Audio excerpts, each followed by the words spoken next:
Snow drifted softly over Los Angeles that Christmas, muffling the city's chaos under a fragile hush that seemed almost unreal.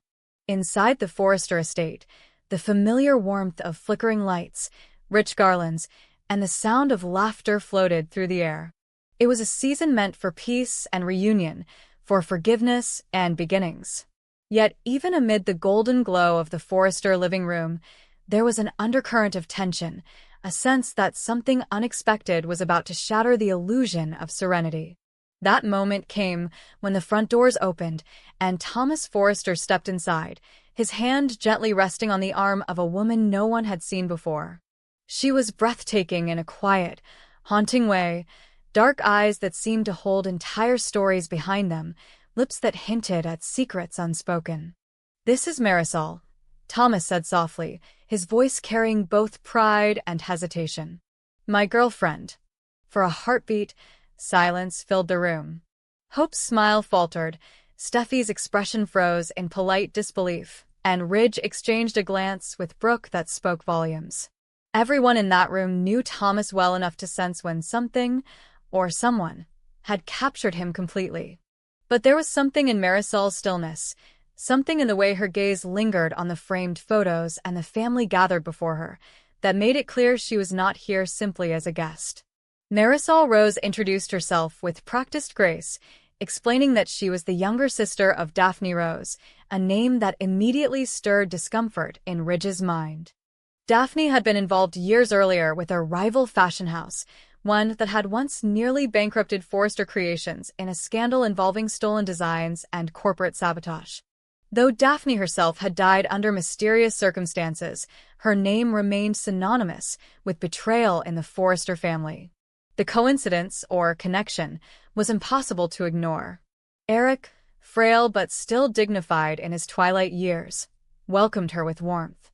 "Anyone who makes Thomas happy is welcome here," he said, unaware of the shadow flickering behind Marisol's smile. Steffi was less convinced. She had seen the way her brother fell for women who carried storms behind their eyes. It was never just love for Thomas. It was redemption, salvation, obsession. And as she watched Marisol whisper something in Thomas's ear that made him laugh softly, she felt the unmistakable chill of foreboding. In the days that followed, Marisol settled into the Forrester world effortlessly, too effortlessly. She charmed the staff, remembered everyone's names, and carried herself with an elegance that reminded people of the old days of haute couture. Yet there was a precision in her charm that felt rehearsed, like a dancer repeating carefully choreographed steps. Thomas was blissfully unaware, too caught up in the idea that he had finally found someone who saw beyond his flaws. Marisol, he said, understood him without judgment. She believed in him, trusted his artistry, and didn't flinch at his past. But what Thomas couldn't see, what the Forresters slowly began to suspect, was that Marisol's arrival wasn't an accident. Hope was the first to sense something wrong. She tried to be gracious, but she noticed how Marisol always deflected questions about her family, how her eyes would flicker with unease when Luna's name came up in conversation. Luna's death was still a sore wound in the Forrester circle, especially for Steffi and Finn. The tragedy had left scars that time hadn't fully healed. Hope couldn't understand why Marisol seemed so tense whenever Luna was mentioned, until one night, while reviewing old files at the design studio, she stumbled upon something that made her blood run cold. Among Luna's old sketches was a note written in her delicate handwriting, referencing a client named M. Rose. The date matched a time when Luna had been secretly designing for an underground fashion startup suspected of laundering money for a rival corporation, a company later connected to one of Sheila Carter's former associates. Hope didn't want to believe it, but every line connected. Daphne Rose, corporate espionage, Luna's death, and now Marisol Rose appearing beside Thomas as if guided by fate. She brought her suspicions to Steffi, who initially dismissed them as paranoia. But Steffi couldn't shake her own unease. She began discreetly digging into Marisol's background, using contacts at the hospital and old industry networks. What she uncovered confirmed her fears. Marisol Rose had changed her name 3 years ago after a criminal investigation overseas involving fraud and insider trading. The case had quietly disappeared before reaching trial, its primary witness found dead under suspicious circumstances. When Steffi confronted Thomas privately, he refused to believe her. His voice broke with anger and desperation. "You don't know her," he said. "You don't know what she's been through. She's not her sister. She's not part of any of that." But as he stormed out, Steffi saw something in his eyes that betrayed his certainty. Doubt. Meanwhile, Marisol's composure began to slip. She knew they were watching her. Every smile from Brooke, every polite question from Ridge carried an edge of suspicion. Late at night, she made phone calls in the garden, speaking in hushed tones to someone Thomas never met. "It's almost done," she whispered one evening. "They trust me enough. But if they find out about Luna—" The voice on the other end interrupted sharply. "They won't. Stick to the plan." The plan. By the time Christmas Eve arrived, the mansion was glowing with candlelight, carols echoing softly from the piano where Eric sat playing with trembling fingers. It was meant to be a night of peace, of forgiveness. Thomas stood beside Marisol, his arm wrapped around her waist, his love for her evident in every glance. But the harmony of the evening shattered when Hope entered with a folder in her hands, Luna's sketches, the note, and the evidence linking Marisol to the rival company responsible for Luna's death. The confrontation was inevitable. "Who are you, really?" Steffi demanded, her voice steady but seething. "Why are you here?" Marisol's expression hardened. The air seemed to freeze as every eye turned toward her. "You think I came here for revenge?" she said quietly. "You think I wanted this?" But her composure was slipping fast. Ridge's tone was sharp. "Your sister destroyed lives, including ours. And now you show up out of nowhere, attached to my son, pretending you belong here. What exactly are we supposed to believe?" For a moment, Marisol looked at Thomas, her eyes brimming with a pain that seemed genuine. "I didn't come here to hurt you," she whispered. "I came here because I thought I could end it." "End what?" Thomas asked. "The cycle," she said. "My sister's crimes, Sheila Carter's shadow, the war between your family and ours. It all goes back farther than any of you know." Her voice trembled. Daphne didn't die by accident.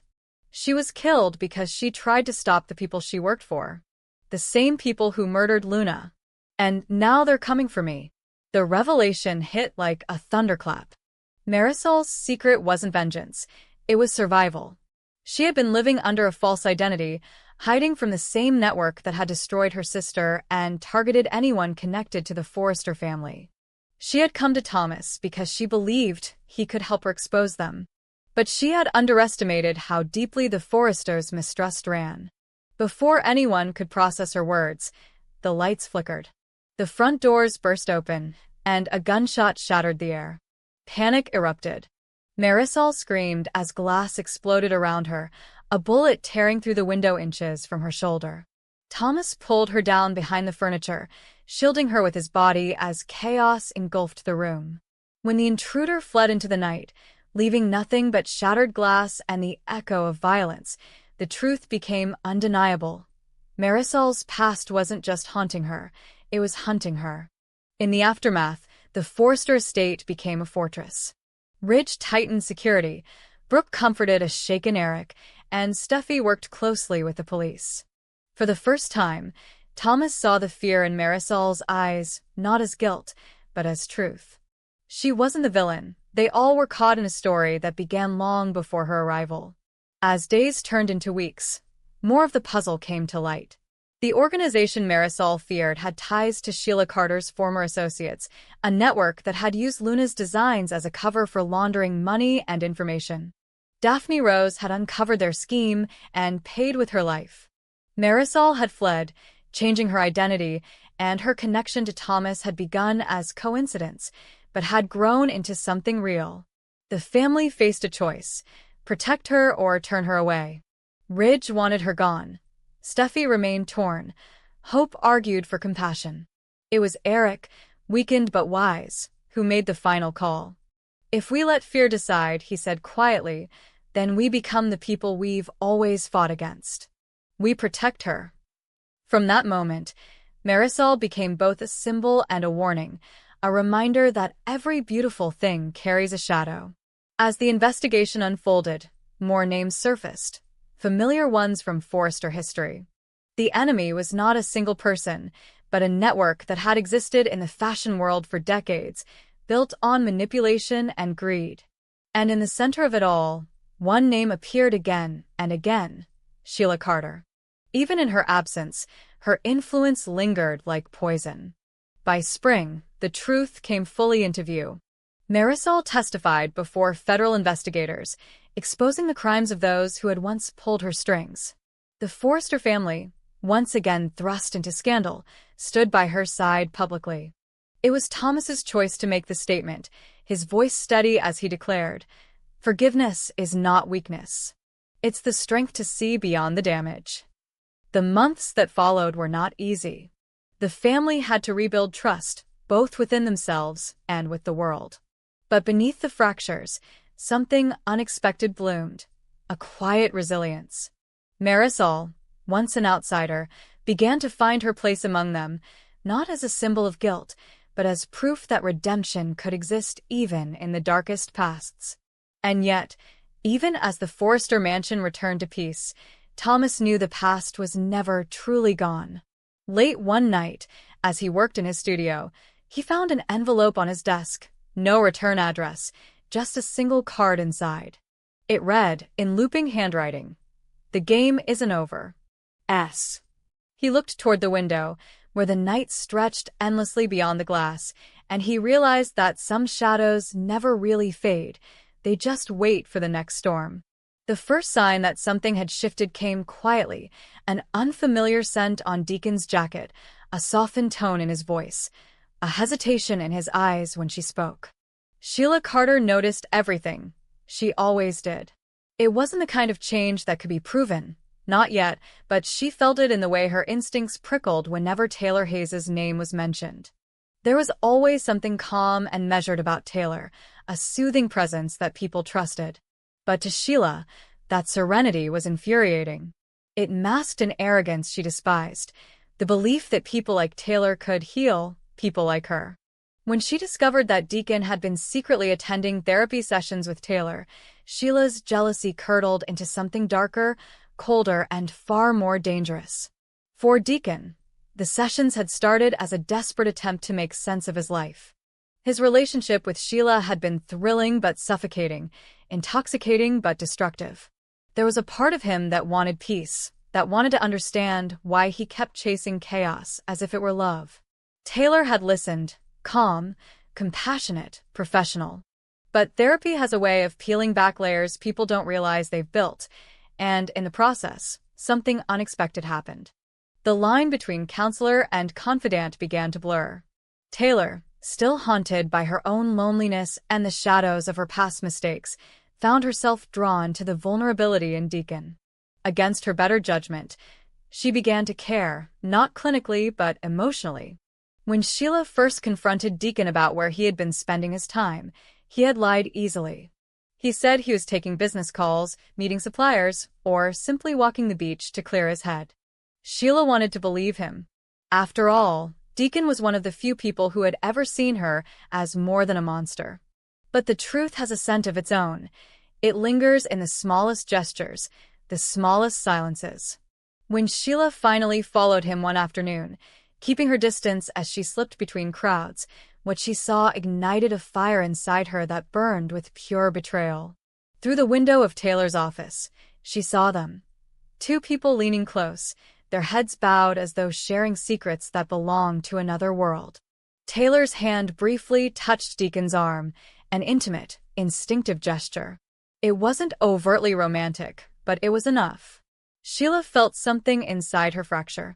She could almost hear the laughter of fate, mocking her for ever believing she could change, that she could be loved without destruction following. Her first instinct was violence, an eruption of fury that demanded to be released. But then something far more cunning took hold. Sheila understood revenge better than anyone. It wasn't about rage, it was about patience. Rage explodes and burns itself out. Patience kills quietly. She decided to let them believe they were safe. She pretended ignorance, returning to Deacon's arms with a sweetness that felt almost foreign. She played the role of the understanding lover, the redeemed woman. She even spoke to Taylor, feigning gratitude for her help with Deacon's emotional struggles. Taylor, ever the optimist, believed she was reaching Sheila in some small way. She thought that perhaps her compassion could disarm the woman who had hurt so many. It was a mistake that would cost her dearly. Over the following weeks, Sheila began to weave her trap. She watched, she listened, she learned. Deacon's restaurant, Illinois Giardino, became her stage. Every evening she observed who came and went, which corners of the patio offered the best view, where the sound carried best. She made herself indispensable to Deacon again, helping with the business, charming the staff, making herself visible, trusted, adored. All the while, she collected every piece of information she could about his meetings with Taylor. She discovered that they had begun to see each other outside the office, that their professional boundaries had dissolved into private dinners and walks that lasted too long to be innocent. What infuriated Sheila most wasn't that Taylor had taken Deacon's attention. It was the hypocrisy. Taylor had built her entire life on being the moral compass of others, the woman who healed broken souls. But now she was the one crossing lines, betraying trust, hiding behind good intentions. Sheila would make sure the world saw it, not just Deacon's betrayal, but Taylor's fall from grace. The night she chose for her revenge was calculated to perfection. Deacon had organized a small gathering at Il Giardino to celebrate the restaurant's recent success, a night meant for laughter, warmth, and reconciliation. Family and friends were invited. Hope, Brooke, Ridge, and even Taylor herself. Sheila's invitation came as a surprise, but Deacon, wanting to keep the peace, had agreed. He believed that maybe, just maybe, they could all coexist in the same room without chaos. He should have known better. Sheila arrived last, dressed in a sleek black gown that shimmered under the restaurant lights, her presence commanding and unsettling. There was something magnetic about her calmness, something too controlled to be genuine. Deacon felt an unease ripple through him, but he couldn't pinpoint why. The dinner began pleasantly enough. Wine flowed, conversations overlapped, laughter flickered like candlelight. Taylor sat across from Deacon, her eyes soft with the affection they were still trying to conceal. But Sheila saw it all. Every glance, every nervous smile, every stolen moment of connection. When the moment came, Sheila rose from her chair, her glass raised high. "To honesty," she began, her voice smooth as silk. "And to the people who remind us that love can heal or destroy, depending on how we use it." The room fell quiet. Deacon froze. There was something in her tone, a dangerous edge that only he recognized. "I've been thinking," she continued, her eyes locking on Taylor, "how wonderful it must be to find not only forgiveness, but affection in unexpected places. Isn't that right, Taylor?" Taylor's expression faltered. The air thickened, the clinking of glasses fading into silence. "I mean," Sheila said sweetly, "you've done such a good job helping Deacon with his emotional rehabilitation. It's inspiring. Some might even say intimate." Brooke's eyes narrowed, Ridge looked confused, and Deacon's face drained of color. Taylor tried to respond, her voice trembling with composure. "Sheila, I think you're misunderstanding." But Sheila's laughter cut her off, sharp and cruel. "Oh, I understand perfectly. You see, Deacon's been getting all kinds of therapy lately, some that doesn't exactly require a degree." Gasps rippled through the crowd. Sheila turned her gaze toward Deacon, her smile widening. "Tell them, darling. Tell them how the good doctor helps you unwind after your sessions. Tell them how the two of you play pretend, how she tells you you're not broken and you believe her." The words landed like knives. Brooke looked from Taylor to Deacon, disbelief etched into her face. Hope covered her mouth in shock. Ridge's jaw tightened, fury and humiliation intertwining. Taylor stood frozen, every eye on her, her reputation, the very core of her identity, shattering before her. Deacon tried to speak, but the words stumbled out incoherently.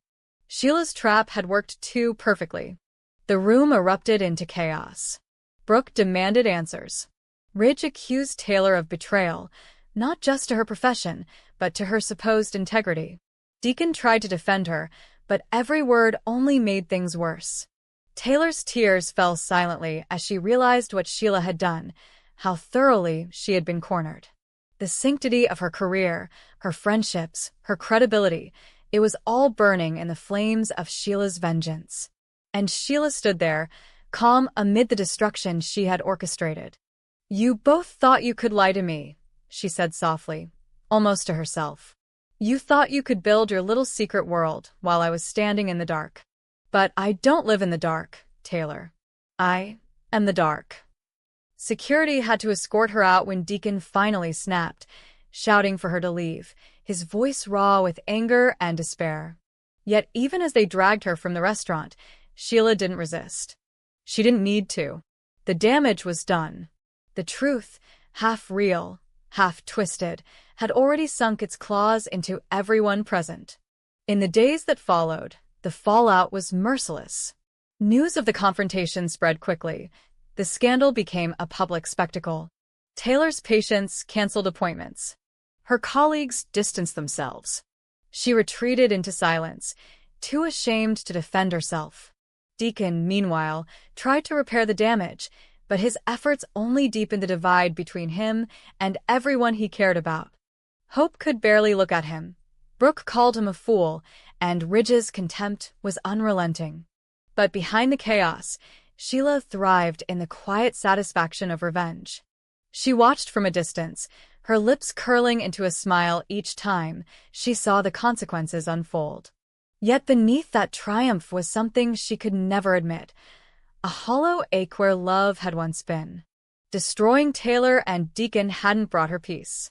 It had only proven that she was incapable of anything else. Love, for Sheila, would always be synonymous with ruin. Weeks later, she returned to Il Giardino alone. The restaurant was empty, the lights dim. She stood where she had once made her declaration, her reflection shimmering in the glass of an untouched wine bottle. The ghost of Deacon's voice echoed in her memory, the warmth of his laughter haunting her. For the first time, she felt something dangerously close to regret. Not because of what she had done, but because of how predictable it all was. Destruction was her only language, and she was fluent. Meanwhile, Deacon and Taylor's lives had splintered but not ended. Stripped of illusion, they faced one another honestly for the first time. In the wreckage, there was pain but also clarity. They could no longer hide behind therapy sessions or unspoken longing. What remained between them was raw, part guilt, part tenderness. Perhaps it could survive, perhaps not. But unlike Sheila, they still had the capacity to rebuild. Sheila left the restaurant that night with the faintest smile, the kind that hides both victory and sorrow. The city lights glimmered like shards of broken glass, reflecting her fractured soul. She had exposed their secrets, punished their betrayal, and reminded the world who she was. Yet as she disappeared into the darkness, she couldn't escape the truth that had always followed her. Revenge may destroy others, but it consumes her most of all.